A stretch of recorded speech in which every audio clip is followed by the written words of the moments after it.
தரித்திரருக்கு சுவிசேஷம், திருச்சபைக்கு சத்தியம், இந்த 2 நோக்கங்களோடு மன்னா மழை பெய்து கொண்டிருக்கிறது. சங்கீத புஸ்தகத்திலிருந்து இந்நாட்களிலே நாம் செய்திகளை படித்து தியானித்து வருகிறோம். இந்த செய்திகள் மகிமை டிவியிலே வெளியிடப்படுகின்றன. இந்த சங்கீத செய்திகள் எல்லாமே தொகுப்பாக யூடியூபில் காணப்படும். ஏதாவது ஒரு சங்கீதத்தை நீங்கள் விட்டுவிட்டால் யூடியூபில் நீங்கள் போய் பார்த்து அந்த சங்கீதத்தின் அறிவுரைகளை நீங்கள் கற்றுக்கொள்ளலாம். இந்த செய்திகளை கேட்ட பிறகு உங்களுடைய ஆலோசனைகள், ஜெப குறிப்புகள் இவற்றையெல்லாம் நீங்கள் எங்களுக்கு தெரியப்படுத்துவீர்கள் என்றால் உங்களுக்காக ஜெபிப்போம், ஆலோசனைகள் உங்களுக்கு வழங்குவோம். அது மட்டுமல்ல, வேதம் முழுவதற்கும் வேத தியான உரை எழுதியிருக்கிறோம். திருமறை தெளிவுரை என்ற தலைப்பிலே 66 புஸ்தகங்களுக்கும் விளக்க உரை எழுதியிருக்கிறோம். வேண்டியவர்கள் நீங்கள் எங்களுடைய முகவரியிலே டெலிஃபோனிலே தொடர்பு கொண்டு நீங்கள் அவற்றை பெற்றுக்கொள்ளலாம். 8 வால்யூமில் 8 பாகங்களாக வேதம் முழுவதற்கு விளக்க உரை கொடுக்கப்பட்டிருக்கிறது. அவற்றை நீங்கள் பெற்று ஆசீர்வாதமாக இருக்கவும், உங்களுடைய ஒரு குடும்ப பொக்கிஷமாக அவற்றை கருதவும் உங்களை கேட்டுக்கொள்கிறேன். தொடர்ந்து இந்த செய்திகளை பாருங்கள். இந்த செய்திகளை, இந்த டிவி சேனலை மற்றவர்களுக்கு நீங்கள் அறிமுகப்படுத்துங்கள். ஆண்டவர் உங்களை ஆசீர்வதிப்பாராக. ஆமேன். மன்னா மழையில் நனைய மறுபடியும் உங்களை மனமகிழ்ச்சியுடன் வரவேற்கிறேன். சங்கீத புஸ்தகத்திலிருந்து இந்நாட்களில் நாம் செய்திகளை படித்து தியானித்து வருகிறோம். இன்றைக்கு 71ஆம் சங்கீதம். உங்கள் வேத புத்தகத்தை எடுத்துக்கொள்ளுங்கள் கையிலே. இந்த சங்கீதத்தின் வசனங்களை நாம் வாசிக்கும் பொழுது வசனமாக நீங்கள் பின்தொடர்வது நல்லது. 71ஆம் சங்கீதத்தில் அடைப்புக்குறி இல்லை. எனவே இந்த சங்கீதத்தை எழுதியது யார் என்று தெரியவில்லை.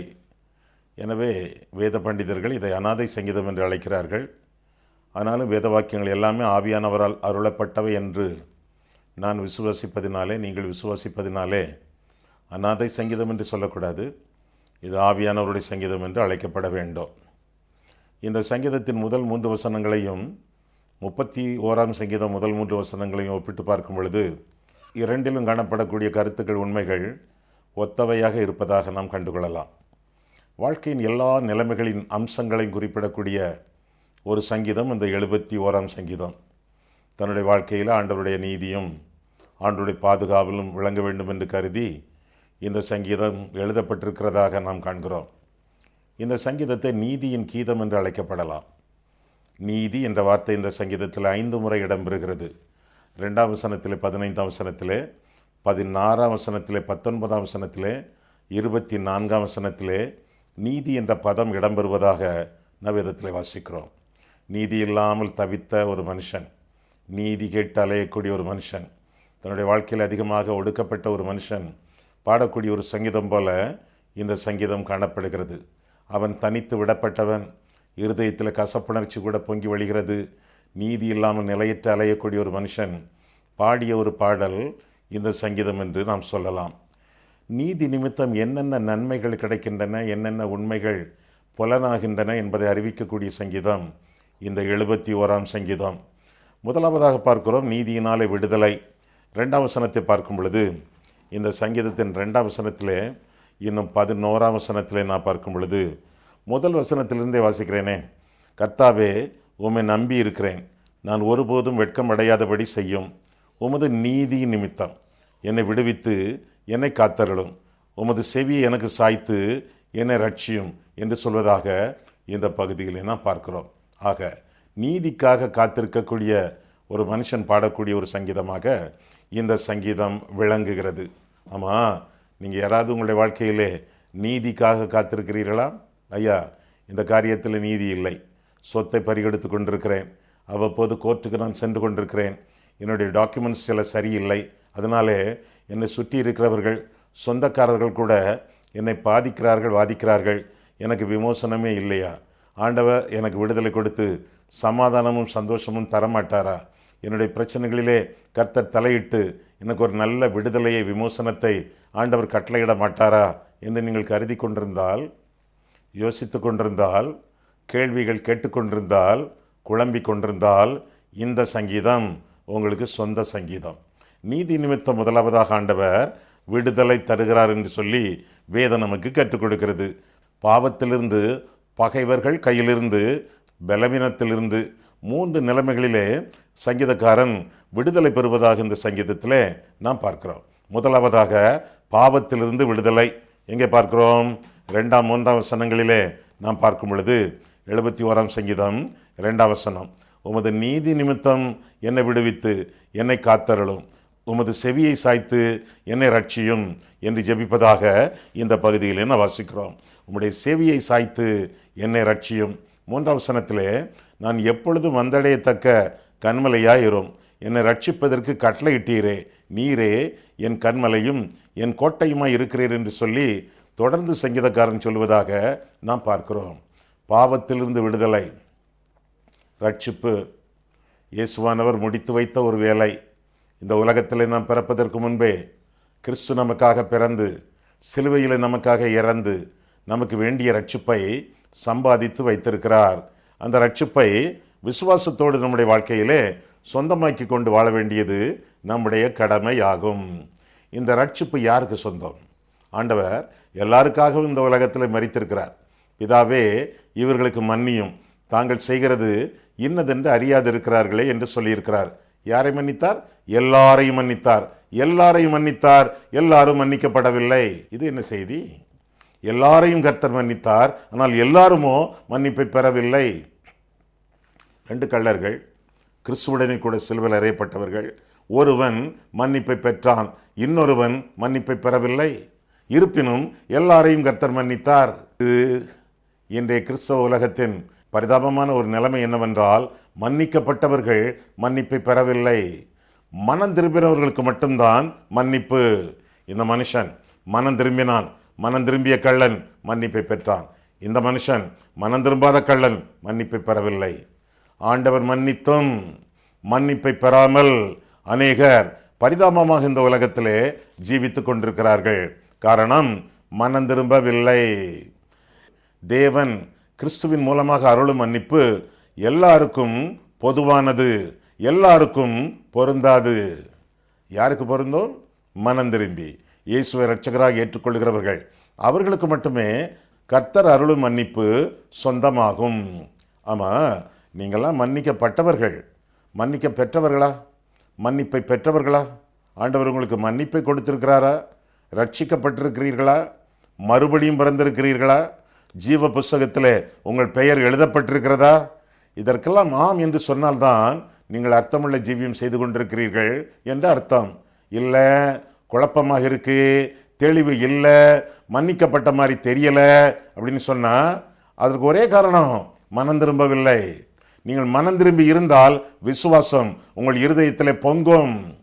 பாவத்திலிருந்து மனம் திரும்பி ஆண்டவரிடத்தில் வரும் பொழுது, வருத்தப்பட்டு பாரம் சுமக்கிறவர்களே, நீங்கள் எல்லாரின் இடத்துல வாருங்கள், நான் உங்களுக்கு இளைப்பாறுதல் கொடுப்பேன் என்று சொல்லி ஆண்டவர் திருவுளம் பற்றினாரே. பாரம் சுமக்கிறவர்கள், உலக பிரகாரமான பாரம் அல்ல, உள்ளத்தின் பாப பாரமும் கூட. பாரம் சுமக்கிறவர்களே வாருங்கள், இளைப்பாறுதல் தருவேன் என்று சொல்லி ஆண்டவர் வாக்கு பண்ணி இருக்கிறார். பாவத்திலிருந்து விடுதலை பெற்றவர்கள் பாக்கியவான்கள். உங்களுடைய வாழ்க்கையிலே இன்னும் பாவ மன்னிப்பு நிச்சயமில்லை என்றால் கர்த்தரிடத்தை வாருங்கள். பாவங்களை மன்னித்த நிச்சயத்தை ஆண்டவர் உங்களுக்கு தருவார். அதற்கு முன்பாக மனம் திரும்புங்கள். மனம் திரும்ப முடியவில்லை என்றால் ஆண்டவரிடத்தில் கேளுங்கள், ஆண்டவரே, இந்த பாவத்திலிருந்து, இந்த பாவ பழக்க வழக்கத்திலிருந்து என்னால் மனம் திரும்ப முடியவில்லை, நீர் எனக்கு மனம் திரும்புதலை அருளி செய்யும் என்று சொல்லி ஆண்டவரிடத்திலே கேளுங்கள். கேளுங்கள், அப்பொழுது உங்களுக்கு கொடுக்கப்படும். முதலாவதாக பாவத்திலிருந்து விடுதலை. 2வதாக பகைவர்கள், அவர்களிடமிருந்து விடுதலை. சத்துருக்களிடமிருந்து, எதிரிகளிடமிருந்து, துன்மார்க்கரிடமிருந்து விடுதலை என்று சொல்லி 4ஆம் வசனம் முதலாக பார்க்கிறோம். 4ஆம் வசனம் பாருங்கள், 71 சங்கீதம் 4ஆம் வசனம். என் தேவனே, துன்மார்க்கனுடைய கைக்கும் நியாய்க்கேடும் கொடுமையும் உள்ளவனுடைய கைக்கும் என்னை தப்புவியும் என்று சொல்லி சத்துருக்களின் கைகளிலிருந்து தப்புவிக்கப்படத்தக்கதாக சங்கீதக்காரன் வேண்டுவதாக வேதத்திலே வாசிக்கிறோம். எல்லா சத்துருக்களையும் ஆண்டவர் நம்மை விட்டு நீக்குவார். எப்போ?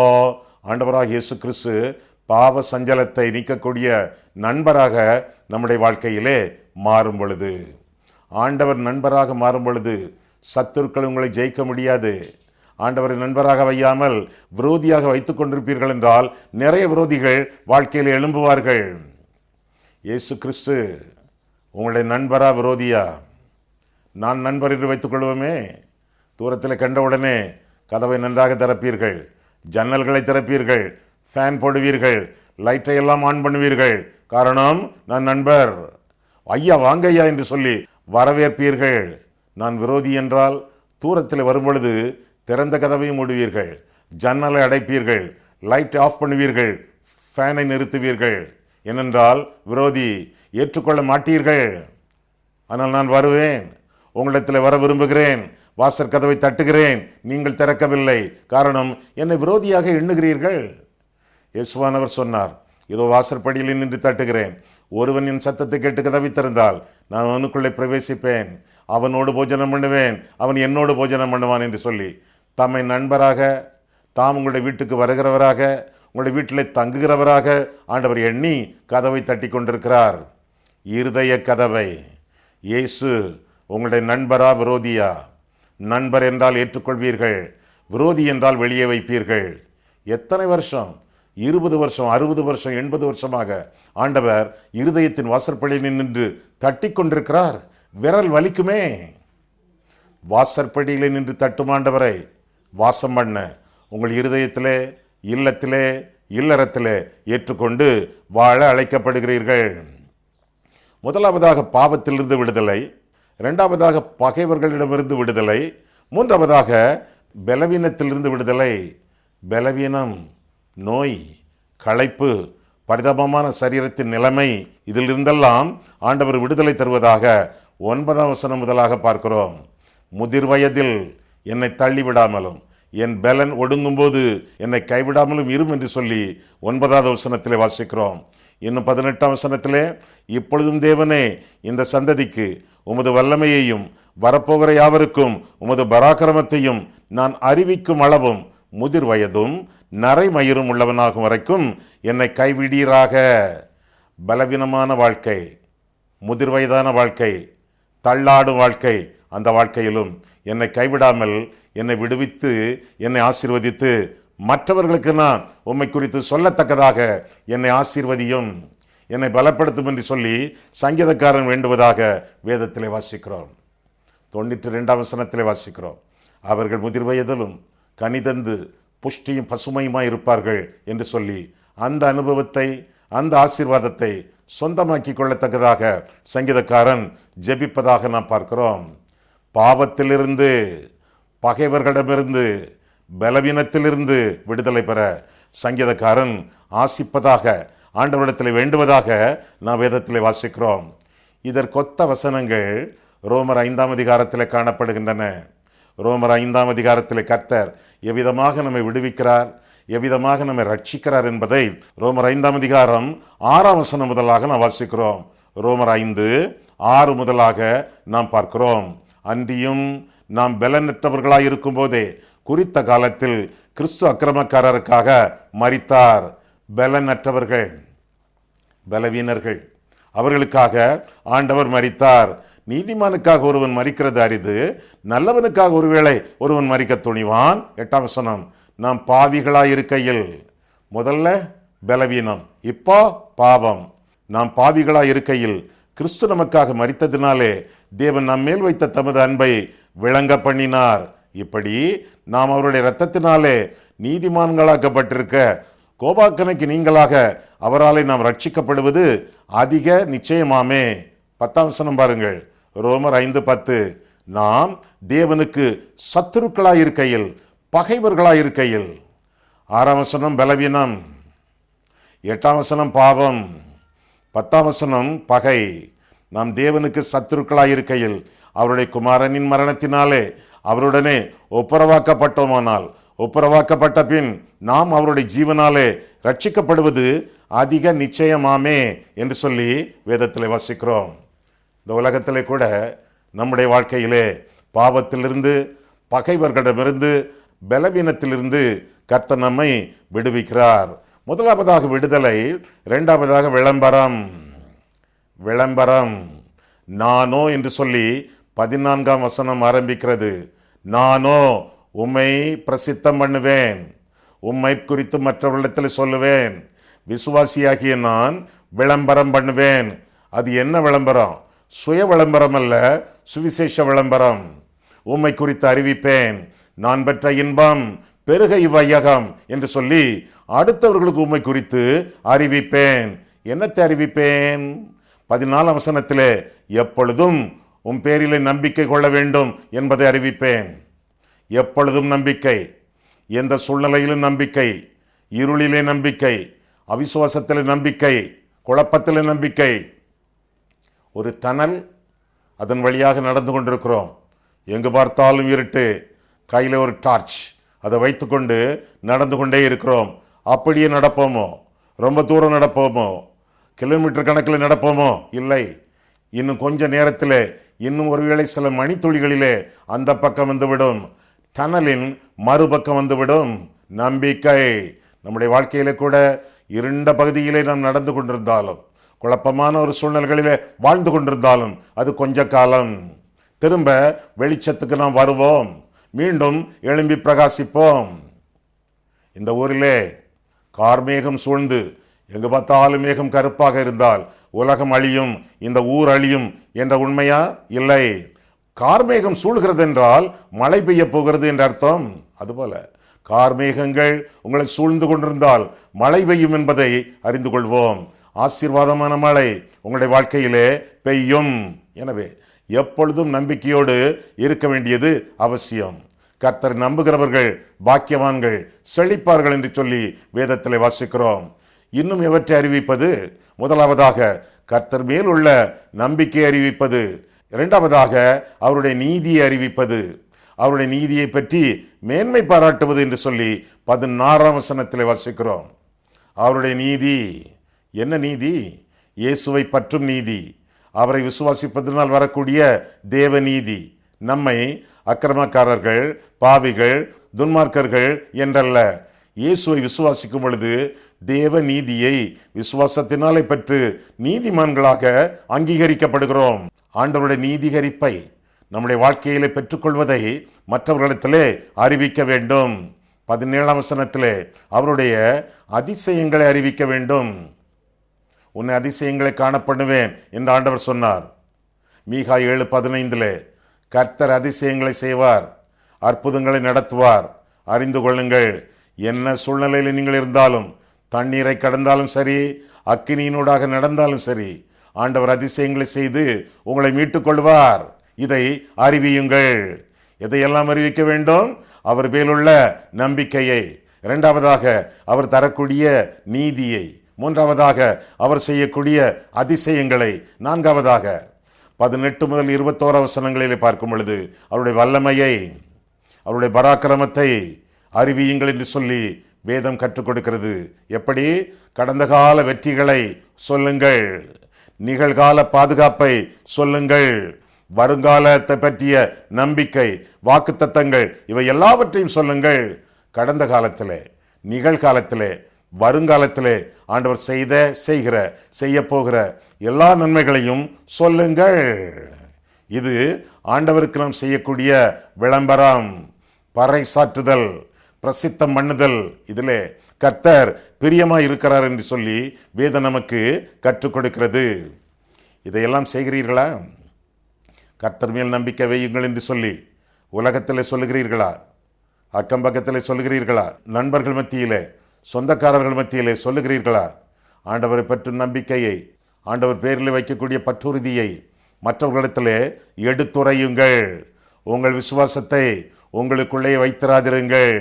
சுவாசிக்கும் பொழுது உள்மூச்சு, திரும்ப வெளிமூச்சு. அதுபோல யாரெல்லாம் இயேசுவை உள்மூச்சு உள்ளே எடுத்துக்கொள்ளுகிறார்களோ, உள்ளத்தில் ஏற்றுக்கொள்ளுகிறார்களோ, அவர்களெல்லாம் வெளிமூச்சு ஆண்டவரை எடுத்துரைக்க வேண்டும். ஏற்றுக்கொள்ளுதலும் எடுத்துரைப்பதும் இணைந்து காணப்பட வேண்டும். சுவாசத்திலே 2 பகுதிகள் உண்டு, உள்மூச்சு, வெளிமூச்சு. அதுபோல ஆவிக்குரிய சுவாசத்திலே, ஆவிக்குரிய வாழ்க்கையிலும் உள்மூச்சு இயேசுவை ஏற்றுக்கொள்வது, வெளிமூச்சு ஆண்டவரை எடுத்துரைப்பது. அவர் பேரில் உள்ள பற்றுறுதி, அவர் பேரில் உள்ள நம்பிக்கை, அவர் தரக்கூடிய நீதியான வாழ்க்கை, அவர் செய்யக்கூடிய அதிசயங்கள், அவர் காட்டக்கூடிய வல்லமைகள், இவை எல்லாவற்றையும் சொல்லுங்கள். கடந்த காலத்தில் செய்த நன்மைகள், நிகழ்காலத்தில் அவர் செய்து கொண்டிருக்கக்கூடிய அதிசயங்கள், வருங்காலத்திலே அவர் செய்ய போகிற ஆச்சரியமான காரியங்கள் எல்லாவற்றையும் அடுத்தவர்களுக்கு அறிவியுங்கள். இது கர்த்தருக்காக நீங்கள் செய்யக்கூடிய பிரசித்தம், பறைசாற்றுதல், விளம்பரம். முதலாவதாக விடுதலை, இரண்டாவதாக விளம்பரம், மூன்றாவதாக விருப்பம். ஆண்டவருடைய நாமத்திற்கு மகிமை உண்டாகத்தக்கதாக விருப்பமான காரியங்களிலே ஈடுபட வேண்டியது நம்முடைய கடமை என்று சொல்லியும் கடைசி 2 வசனங்களிலே பார்க்கிறோம். 71ஆம் சங்கீதம் கடைசி 2 வசனங்களிலே நாம் காண்கையிலே என்ன பார்க்கிறோம்? என் தேவனே, நான் வீணையை கொண்டு உம்மையும் உம்முடைய சத்தியத்தையும் துதிப்பேன்.